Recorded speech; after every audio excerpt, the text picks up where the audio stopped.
నమస్తే అండి. గాజులు నోము ఇచ్చారండి. 1,00,000 గాజులు నోము నోసుకున్నారు ఒకరు. అక్కడికి అందరం వెళ్ళాము, అందుకున్నాము. ఇలాగా 6 డజన్ల గాజులు వచ్చినాయి నోము అందుకుంటే.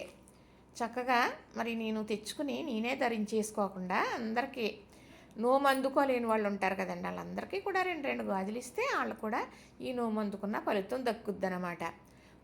ఎవరైనా ఇలాంటి నోములు నోసుకుని ఇలా ఇస్తున్నారు గాజులు, పసుపు, కుంకుమ అంటే ఎవరైనా కూడా వాళ్ళు పిలవకపోయినా మనం వెళ్ళొచ్చు, వెళ్ళి అందుకోవచ్చు, తప్పు ఏమీ లేదు. నోము ఇచ్చిన వారికన్నా నోము అందుకుంటారు చూసారా, వాళ్ళకే ఎక్కువ ఫలితం ఉంటుందంట. ఇప్పుడు ఇన్ని గాజులు డజన్కి 12 గాజులు కదా, 12 గాజులు ఉన్నాయి కాబట్టి అంత ఫలితం ఉంటుందంట.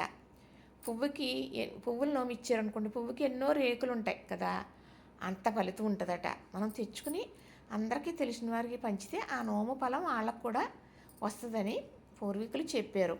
రేపు నేను మా మేనగోడలు వాళ్ళ అమ్మాయిని పెళ్లి కూతురిని చేస్తారు, వెళ్తాను, అక్కడ పట్టుకెళ్తాను, తెలిసిన వాళ్ళందరికీ ఇస్తానన్నమాట.